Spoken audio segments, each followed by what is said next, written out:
24 heures. Il n'aura fallu qu'une seule journée pour bouleverser un équilibre patiemment construit sur plusieurs décennies. En l'espace d'un tour d'horloge, Londres s'est figé, Washington a vacillé, et Moscou, d'un geste décidé, a imposé sa volonté sur la scène internationale. Ce n'est pas la première fois qu'un ambassadeur est sommé de quitter son poste. Mais cette expulsion, ordonnée par la Russie, porte la marque de l'histoire.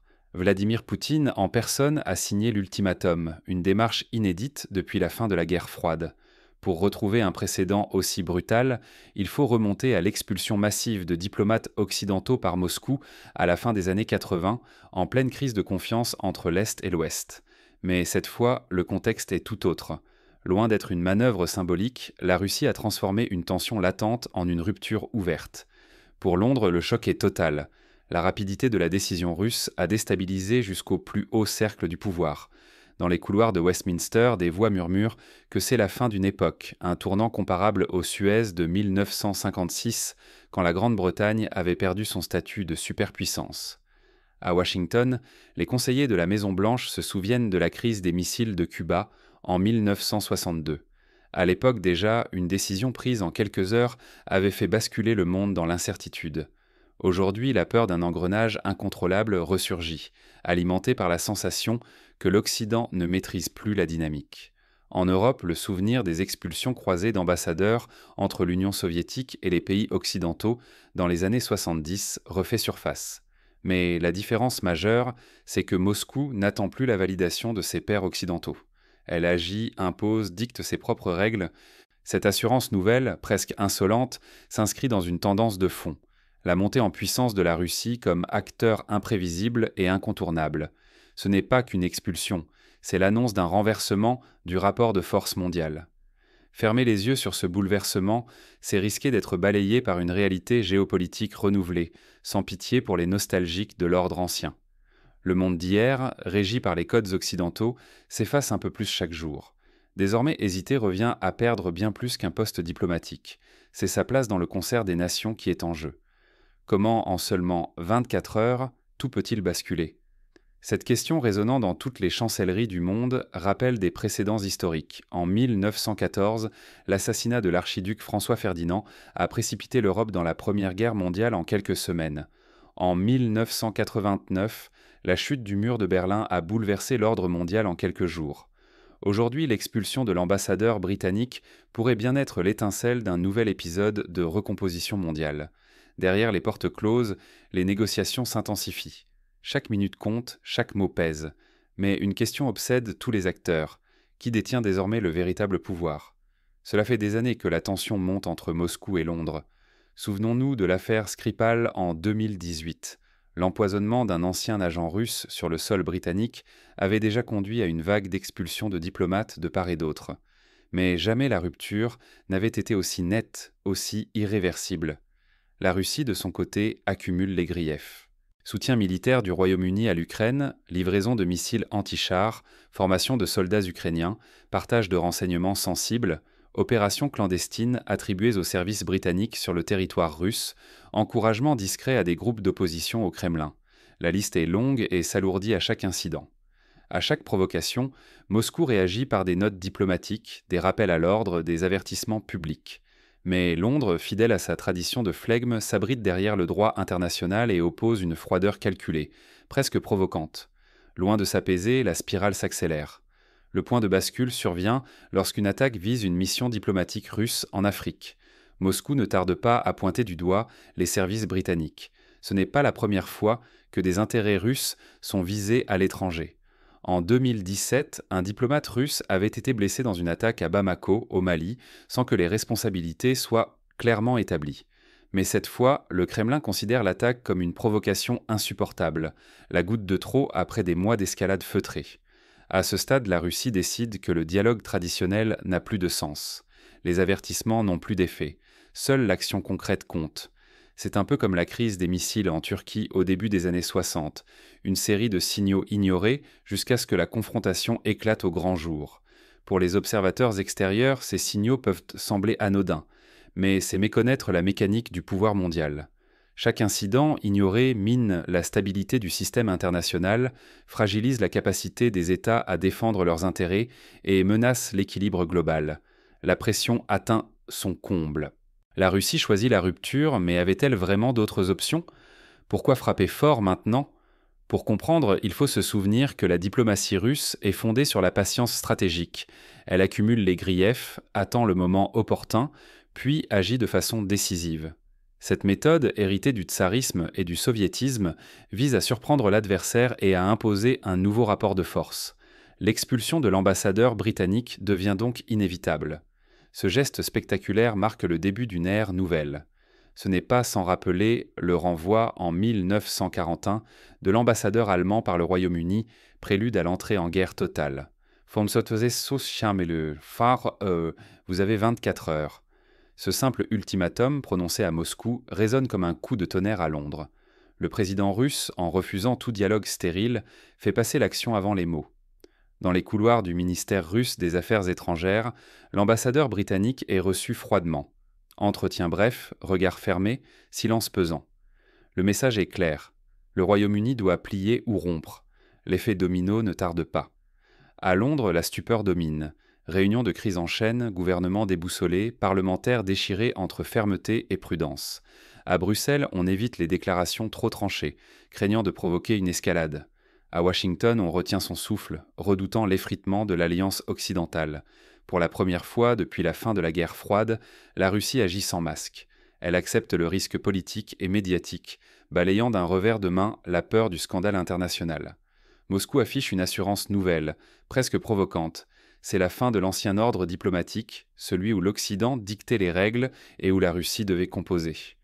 Le Royaume-Uni, jadis maître du jeu, réalise soudain qu'il n'a plus la main. Les vieux leviers, pression, menaces, sanctions, s'émoussent face à une Russie qui écrit ses propres règles du jeu. Désormais, c'est l'Occident qui doit apprendre à réagir dans ce nouvel univers mouvant, où tout peut basculer en un instant. Ignorer la portée de ce bouleversement, c'est risquer bien plus qu'un simple revers diplomatique. C'est céder du terrain, perdre du prestige et oublier comment anticiper un avenir où chaque camp impose sa volonté. Un seuil irréversible semble avoir été franchi. La fin du dialogue de sourds ouvre une ère d'incertitude, où chaque décision compte, où l'humilité redevient une arme stratégique. Les premiers signes de ce nouveau rapport de force ne tardent pas à se manifester. Déjà, des fissures apparaissent au sein des alliances occidentales. À Paris, un frisson parcourt les couloirs du pouvoir. Et si la France était la prochaine cible? À Berlin, l'incertitude ronge les décideurs, tandis qu'à Varsovie, la peur d'un effet domino s'installe. L'équilibre européen vacille, rappelant les fractures apparues lors de la crise des missiles de Cuba, quand chaque allié craignait de devenir le maillon faible. La Russie, elle, trace sa route. Désormais, Moscou ne traite qu'avec ceux qui la considèrent d'égal à égal. Fini les médiations imposées, les leçons venues d'ailleurs. La parole russe exige le respect, sans intermédiaire, sans compromis sur ses intérêts. Le monde entier observe, suspendu à chaque geste. Fini le temps des menaces vides et des discours diplomatiques creux. Quand la Russie parle, elle agit, bouleversant les certitudes occidentales. Dans les chancelleries, la peur remplace la confiance, et l'ancien pouvoir de dissuasion s'étiole. Face à ce séisme, s'accrocher au vieux schéma devient périlleux. Les nations qui refusent de d'évoluer risquent l'isolement, la perte d'influence et l'érosion de leur autorité. L'ordre mondial tel que nous le connaissions se fissure lentement. Mais quelles leçons devons-nous, citoyens ordinaires, tirer de ce basculement? Le choc diplomatique secoue bien au-delà des cercles de pouvoir. Ce bouleversement interpelle chacun, menaçant la stabilité et la place de notre pays dans le monde. La véritable force ne réside ni dans le fracas ni dans la menace, mais dans la constance et la clarté des actes. Cette crise nous rappelle une évidence. Le respect ne se réclame pas, il se mérite. Il se construit lentement par la cohérence assumée des positions et la fermeté discrète des décisions. Aucun discours tapageur n'a jamais bâti une autorité durable sur la scène internationale. L'humilité, trop souvent perçue comme une faiblesse, s'impose désormais comme une arme stratégique. Savoir écouter, reconnaître ses excès, ajuster sa posture à mesure que le monde évolue, voilà ce qui distingue les nations capables de résister au temps. Ceux qui s'enferment dans leur certitude, tôt ou tard, se retrouvent isolés et dépassés. Nous vivons la fin du dialogue de sourds. L'heure est venue du réalisme, du partage des responsabilités. La stabilité mondiale ne dépend plus d'une seule voix, mais d'un équilibre fragile, bâti sur des actes tangibles et le respect de réciproque. Dans ce nouvel ordre, chaque État, chaque citoyen doit s'interroger. Comment voulons-nous être perçus, traités? La réputation ne s'achète pas. Elle se forge patiemment à travers des choix assumés et des compromis lucides. L'Occident n'est plus seul à fixer les règles. Le monde est devenu multipolaire et nul n'est à l'abri d'un renversement brutal. Pour nous, témoins de ces secousses, le défi est immense. Il faut rester lucide, aiguiser notre sens critique, refuser la facilité de la naïveté. Comprendre surtout que la stabilité n'est jamais donnée. Elle se construit chaque jour, à tous les niveaux. Oublier ces leçons, c'est choisir l'isolement, l'incompréhension, l'impuissance. Le monde n'a plus de patience pour l'aveuglement ni pour l'arrogance. L'expulsion de l'ambassadeur britannique n'est pas un simple incident diplomatique. Elle incarne le basculement d'un ordre ancien vers une réalité nouvelle, incertaine et exigeante. Les certitudes se sont dissipées. La nouvelle ère ne laisse plus de place à l'attentisme. En l'espace de 24 heures, l'équilibre patiemment bâti depuis des décennies a volé en éclats. L'expulsion de l'ambassadeur britannique par la Russie ne relève plus du symbole. Elle marque la fin d'un monde où l'Occident dictait sans partage ses règles. Moscou n'entend plus se cantonner à la protestation. Elle pose ses jalons, impose son rythme et redessine la carte du dialogue international. Ce n'est pas un coup d'éclat isolé, mais le signal que la patience stratégique de la Russie est épuisée. Les anciennes règles, celles sur lesquelles reposait l'ordre mondial, ne tiennent plus. Face à ce basculement, une question s'impose. Sommes-nous prêts à admettre que le centre de gravité mondial a changé ? S'accrocher au schéma d'hier, c'est s'exposer à perdre son influence, ses repères et sa capacité à anticiper ce qui vient. Pour l'Occident, le vertige est réel. L'assurance d'une stabilité, la confiance dans la puissance des institutions, la sécurité des investissements, tout cela vacille à mesure que la domination d'antan se fissure. Comprendre ces mutations devient indispensable pour continuer à peser dans la balance plutôt que de subir le cours des événements. Ignorer la portée de ce geste, c'est courir le risque d'être relégué au rang de spectateur et de voir l'avenir se décider ailleurs. L'histoire ne repasse pas deux fois. Ceux qui saisissent l'instant s'adaptent et prospèrent. Les autres restent figés dans l'illusion du passé. Il ne s'agit pas de juger, mais d'ouvrir les yeux et de remettre en question nos certitudes. Diplomatie, sécurité, économie. Chaque facette de notre monde se réinvente sous la pression de cette nouvelle donne. La vraie question n'est plus de défendre l'ancien modèle, mais de réapprendre l'écoute, l'humilité et la prudence pour ne pas rester prisonnier d'un schéma révolu. Cette nouvelle étape ne laisse de place qu'à ceux qui savent s'ajuster. L'initiative a changé de camp, mais la faculté d'adaptation reste notre meilleure arme. Saisir ce moment, c'est garder une longueur d'avance dans un monde où seuls les lucides survivent et façonnent le futur. Pour agir concrètement, chaque citoyen peut s'inspirer de l'histoire. Par exemple, lors de la crise des missiles de Cuba, les dirigeants ont choisi de dialoguer malgré la tension extrême, évitant de justesse la catastrophe. De la même manière, il est essentiel aujourd'hui de privilégier l'écoute active et la coopération, même dans l'adversité. Les entreprises, les institutions, les familles, tous doivent apprendre à anticiper, à s'informer, à analyser les signaux faibles plutôt que de se fier aux apparences. Sur le plan personnel, cela signifie cultiver l'esprit critique, vérifier ses sources, rester ouvert aux points de vue divergents. Sur le plan collectif, cela suppose de renforcer les liens entre générations, de transmettre la mémoire des crises passées et d'encourager le dialogue entre cultures. Les écoles peuvent organiser des débats sur l'histoire diplomatique, les universités proposer des simulations de négociations internationales et les médias offrir des analyses de fond plutôt que de se limiter à la surface des événements. Enfin, le respect des règles et la capacité à reconnaître ses erreurs sont plus que jamais d'actualité.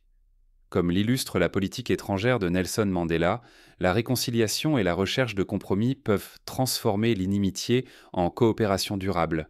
À l'inverse, l'arrogance et le refus du dialogue isolent et affaiblissent. En conclusion, l'expulsion de l'ambassadeur britannique n'est pas seulement un acte de rupture. C'est un miroir tendu à toutes les nations, un appel à repenser notre façon d'exister ensemble sur la scène mondiale.